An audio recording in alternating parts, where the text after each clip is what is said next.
એ ભાઈ આ એડ્રેસ જો ક્યાંનું છે? એ શું કરો છો? કોણ છો તમે? મારો જમાઈ એસીપી છે. યશવંતભાઈ, હા શું છે? એક ખાનદાની માણસ જોડે આવું કરવાનું? હજુ તો ક્યાં કંઈ કર્યું જ છે. જે કંઈ કરવાનું છે તે હવે થશે. એ જશવંતભાઈ, મેં તમને વચન આપ્યું હતું ને કે તમારું કામ થઈ જશે એટલે થઈ જશે. માર્કેટમાં જઈને પૂછો, વિક્રમસિંહનું બીજું નામ એટલે વચનસિંહ. ચાલો, તમારું કામ થઈ જશે. હા, જય સોમનાથ. એ ચાલ દે ચાલ બાજુ પર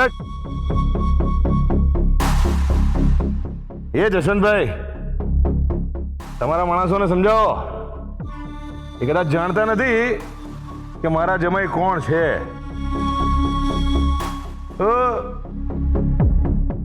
મારા જમાઈ એસીપી છે. એસીપી હે હે જશવંતભાઈ, હા બરાબર નથી. હા, રોંગ છે. અરે રોંગ અને રાઈટ એ તો માણસ પર ડિપેન્ડ છે. તમે જે રોંગ વિચારો છો એ મારા માટે રાઈટ છે. તમે જે અત્યાર સુધી અમારી સાથે કરી રહ્યા છો એ મને રોંગ લાગે છે, પણ તમારા માટે રાઈટ છે. યશવંતભાઈ, આપણે બેસીને વાત કરીએ ને. હા, તમે મારી વાત પર વિશ્વાસ રાખો, તમારું કામ થઈ જશે. અરે વિશ્વાસનું બીજું નામ એટલે વિક્રમસિંહ. વિક્રમસિંહ? તમારા તો હજી ઘણા બધા નામ છે. હા, વિક્રમસિંહ એટલે વચન, વિક્રમસિંહ એટલે વિશ્વાસ. વિક્રમસિંહ, મને વિશ્વાસ છે કે તમે મારું કામ કરશો જ. પણ છે ને, હું અલગ પ્રકારનો માણસ છું. હું લબાડ, જૂઠું બોલે, સમયસર ન આવે, મારા પૈસા ફસાવે, આવા બધા જ લોકો સાથે હું કામ કરું છું. પણ જે લોકો મારો ફોન નથી ઉપાડતા ને, એ લોકો સાથે હું કામ નથી કરતો. એ લોકો ઉપર મને બહુ જ ગુસ્સો આવે છે. હું એમ માનું છું કે જે લોકો ફોન નથી ઉપાડતા ને, એના મનમાં એક ચોર રહેલો છે, અને એ ચોરને હું મારી રીતે પાઠ ભણાવું છું. જો જસવંતભાઈ, મારો જમાઈ એસીપી છે. હા, બહુ સાંભળ્યું. તમારો જમાઈ એસીપી છે, તમારો જમાઈ એસીપી છે. હા, હવે આ એકની એક કેસેટ વગાડવાનું બંધ કરો. હું મારા માણસોને કહીને તમારા હાથ પગ તોડાવી નાખીશ. તો શું મારું કામ થઈ જશે? નહીં ને? તો પછી ડોન્ટ વરી, હું મારા માણસો પાસે તમારા હાથ પગ નહીં તોડાવું. અને ફોર્મ તમારી પાસે છે એટલે સહી તો હું ગમે તેમ કરીને તમારી પાસે કરાવીશ, અને એના જ મેં તમને રૂપિયા આપ્યા છે. તો હવે વાત આવે છે પાઠ ભણાવવાની. તમે જે વારંવાર બોલ્યા કરો છો ને કે હું ખાનદાની માણસ છું, હું ખાનદાની માણસ છું, એ મને બહુ જ ખટકે છે. એટલે તમારા ખાનદાનીપણાના પારાને મારે નીચે લાવવો છે. ચાલો, શરૂ થઈ જાઓ. એ શું કરો છો? હાથ નહીં લગાડવાનો. હવે લેફ્ટ રાઈટ કરતા આ જ હાલતમાં ઘેર જવાનું છે. અને એક વાત યાદ રાખજો કે આજે તો માત્ર શર્ટ જ ઉતાર્યો છે. મારું કામ નહીં થાય ને તો પછી પેન્ટ પર ઉતરશે, અને ભવિષ્યમાં કપડા વગર પણ ઘેર જવું પડશે. અને તમારા લાડકા જમાઈને જઈને કહેજો કે જસવંતે તમારી ઇજ્જતના કેવા ધજાગરા ઉડાડ્યા છે તે.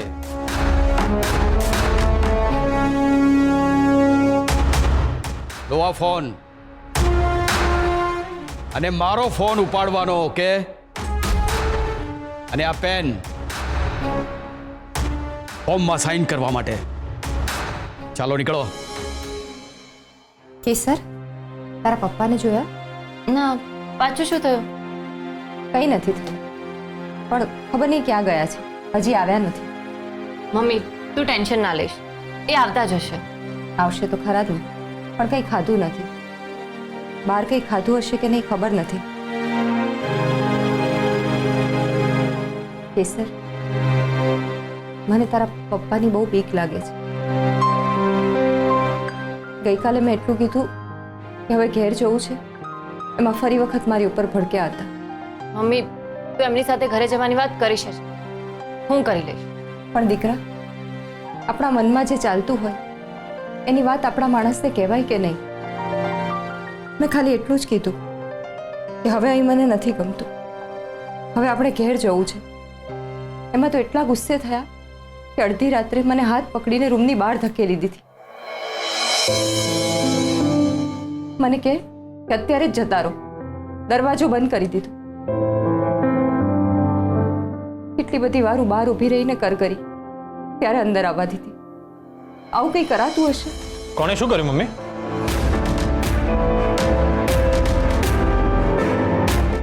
પપ્પા ફરીથી તમને કાંઈ બોલે? ના ના, કંઈ નથી બોલ્યા. મમ્મી, તમારા ચહેરા પર ટેન્શન દેખાય છે. એ તો હું કેસર સાથે વાત કરતી હતી કે આપણા ઘરે શું થયું હશે ને શું નહીં. એટલે તમે બેસો, હું આવું. અરે ના ના, તમે તમારી વાત ચાલુ રાખો. અરે અમારી વાતો તો ચાલતી રહેશે. તમે થાક્યા પાક્યા આવ્યા છો, બેસો. પહોંચદાર, શું વાત છે? આજે જલ્દી આવી ગયા? કાલે રાત્રે રાજભાને લઈને તારી સાથે ઝઘડો થયો હતો અને સવારે પણ તારી સાથે સરખી રીતે વાત ના થઈ, એટલે તારા માટે જલ્દી આવી ગયો.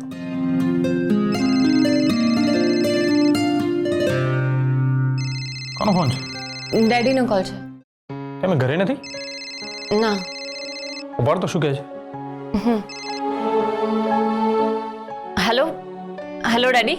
કેસર દીકરા, મારી રૂમમાં જા અને મમ્મી પાસેથી શર્ટ લઈ ને વાડીએ જવાના રસ્તે આવ. શું થયું ડેડી? કેસર દીકરા, અત્યારે સવાલો ના પૂછીશ. મારો શર્ટ લઈને જલ્દીથી આવ પ્લીઝ. ડેડી ક્યારેય આ રીતે વાત નથી કરતા. નક્કી કાંઈ?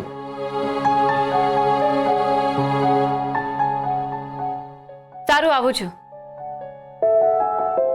કે સર, એની પ્રોબ્લેમ? ના, ડેડી મમ્મીને ફોન કરી રહ્યા હતા પણ મમ્મીનો ફોન નથી લાગતો ને, એટલે મને ફોન કર્યો. હું મમ્મીને મેસેજ આપીને આવું. કે સર, હું આજે ખાલી ને ખાલી તારા માટે વહેલો આવ્યો છું, એટલે જલ્દી કરજે.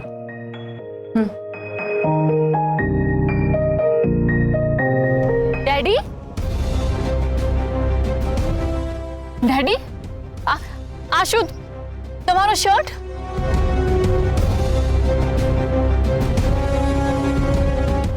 આ લો તમારો શર્ટ. પણ આ શું થયું ડેડી?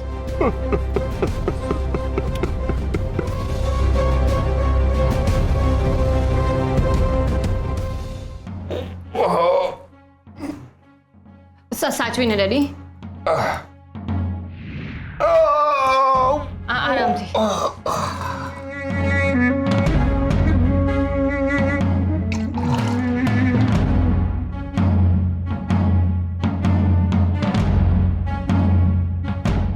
Daddy, sorry.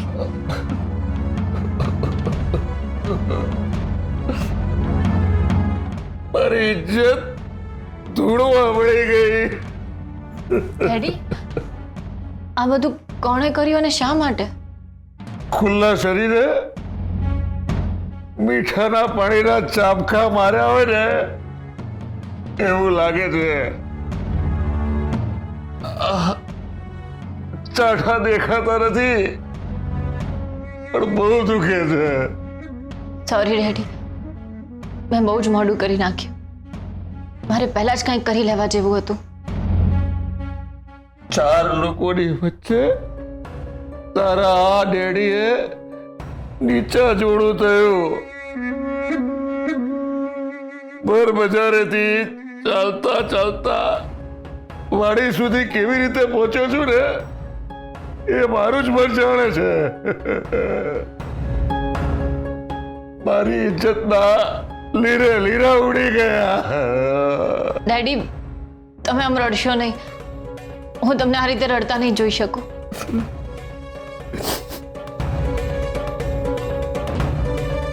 ડેડી, મને તમારો ફોન આપો. ફોન આપો.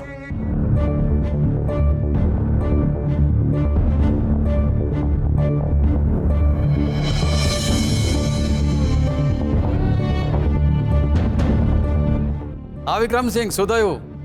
એક જ ડોઝમાં સીધા થઈ ગયા? એકમાત્ર શર્ટ ઉતાર્યો એમાં તાબડતોબ રિઝલ્ટ? મારું કામ થયું કે નહીં? લિસન મિસ્ટર જશવંત, હું કેસર હર્ષવર્ધનસિંહ બોલું છું, વિક્રમસિંહની દીકરી. તમારું કામ થઈ જશે. મને 2-4 દિવસનો સમય આપો. જુઓ, હું તમને ઓળખતો નથી. મારી ડીલ વિક્રમસિંહ સાથે થઈ છે. વિક્રમસિંહ સાથે મને વાત કરાવો. મિસ્ટર જશવંત, તમને શું ફરક પડે છે? તમે વિક્રમસિંહ સાથે વાત કરો કે એની દીકરી સાથે? તમારું કામ થઈ જશે ને, એનાથી મતલબ છે ને તમને તો. હા પણ મેં તમને કહ્યું ને કે તમારું કામ થઈ જશે. ઓકે? અને હા, હવેથી મારા ડેડીને કોલ ના કરતા. કાંઈ પણ હશે તો હું તમને ડાયરેક્ટ કોલ કરીશ. કેસર દીકરા, તું સહી કરાવી લાવીશ? ડેડી, હવે આ ચેપ્ટરને આપણે અહીંયા જ ક્લોઝ કરી નાખીએ. શું કરવું ને શું નહીં એ હું જોઈ લઈશ. તમે બેસો. હું તમારા માટે જમવાનું લઈને આવું છું. તમે આરામ કરો.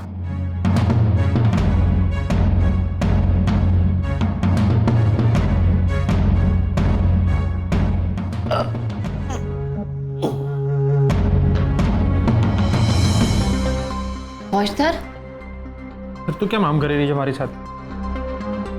હું માત્ર ને માત્ર તારા માટે ઘરે વહેલો આવ્યો. તને પણ તારું કામ વહેલું પતાવી દેવા માટે કહ્યું હતું. તેમ છતાં પણ તું આખા ઘરમાં ફરી રહી છે ને મારી પાસે આવતી પણ નથી. જાણી શકું કેમ?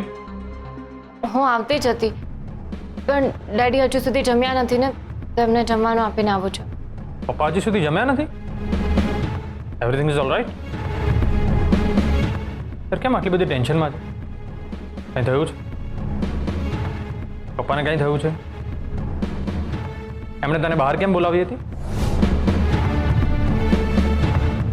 હે સોમનાથ દાદા, સાચું હું કહી નથી શકતી અને ખોટું તમારી સાથે બોલવું નથી, પણ કેસરને નક્કી કાંઈ પ્રોબ્લેમ છે, પણ હું ટેન્શન ના લઉં એટલે કહેતી નહીં. કેસર, ડેડી બહાર ગયા હતા ને, તેમની પાસે રિક્ષાના પૈસા નહોતા એટલે બોલાવી. તે તો કહ્યું હતું કે મમ્મીને કંઈક મેસેજ આપવાનો છે એટલે તને બોલાવી છે. ખોટું બોલીએ યાદ રાખવું પડે છે અને સાચું બોલીએ તો યાદ રાખવાની જરૂર નથી પડતી. ડેડી પણ ખરા છે. એ મમ્મી પાસે રિક્ષાના છોટા પૈસા માંગતા હતા. મેં કહ્યું તમે મારી પાસે પણ માંગી જ શકો છો. બસ આટલી જ વાત હતી? તો પછી તું આટલી બધી ટેન્શનમાં કેમ છે? ના ના, એ તો ડેડીએ હજુ સુધી કાંઈ ખાધું નથી ને એટલે. ઓકે ઓકે, તો એમને જમવાનું આપી દે, હું આપણા રૂમમાં છું.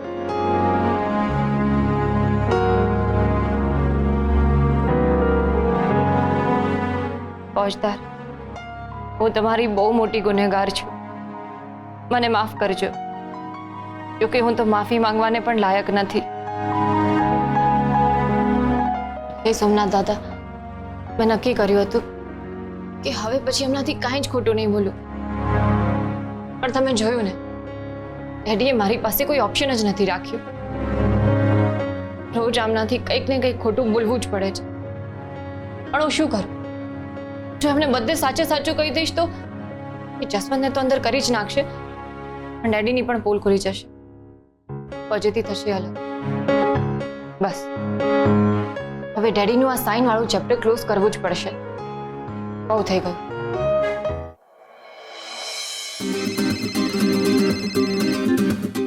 ઓહો, કેસર, બોલો બ્યુટી ક્વીન. ગોપી, હું તને ક્યાંની ફોન કરતી હતી, તારો ફોન જ નહોતો લાગતો. એ તો હું ઓર્ડર આપવા ગઈ હતી ને, તો કદાચ ત્યાં નેટવર્ક એ બધું છોડ ને, તો એટલી ટેન્શનમાં કેમ છે? ગોપી, આપણા નિર્મળા ગૃહ ઉદ્યોગના અકાઉન્ટમાં કેટલા રૂપિયા હશે? એ તો મને નથી ખબર. હું બેલેન્સ ચેક કરીને તને મેસેજ કરું. પણ કેમ, શું થયું? ગોપી, મારે થોડા રૂપિયાની જરૂર છે. હું આપણા અકાઉન્ટમાંથી રૂપિયા ઉપાડું તો તને વાંધો તો નથી ને? તું ગાંડી થઈ ગઈ છે? મને શું પ્રોબ્લેમ હોય? તારા લગ્ન થઈ ગયા છે ને ત્યારથી તું સાવ જ બદલાઈ ગઈ છે. હા કેસર, તને તો ખબર જ છે ને આપણે આપણી ફ્રેન્ડશિપમાં પૈસાને ક્યારેય મહત્વ જ નથી આપ્યું. હા ગોપી, તો હવે આવી ગાંડા જેવી વાત ના કરતી. અને હા કેસર, આ રૂપિયા તો તું જીજાજીના બુલેટ માટે ભેગા કરી રહી છે ને? તો તું શું એના માટે ઉપાડી રહી છે? ગોપી, એ બુલેટનું સરપ્રાઈઝ તો હું કોણ જાણે ક્યારે આપી શકીશ. પણ હમણાં મારે બીજા કામ માટે રૂપિયાની જરૂર છે. ગોપી, હું ફસાઈ ગઈ છું. કેમ? શું થયું છે કેસર? ગોપી, તું ટેન્શન ના લઈશ. આપણે મળીને ત્યારે હું તને બધું જ કહીશ. હમણાં તારા જીજાજી વોક કરવા ગયા છે, એ બસ આવતા જ હશે. ઓકે, તને ક્યારે જોઈએ છે રૂપિયા? 1-2 દિવસમાં જ. પણ તને જ્યારે પણ ટાઈમ મળે ને ત્યારે તું રૂપિયા મારા સુધી પહોંચાડી દેજે ને. ઓકે, તારું કામ થઈ જશે. થેન્ક યુ ગોપી. હે? Thank you? હા ગોપી. સારું, ચાલ હું મૂકું. બાય. બાય.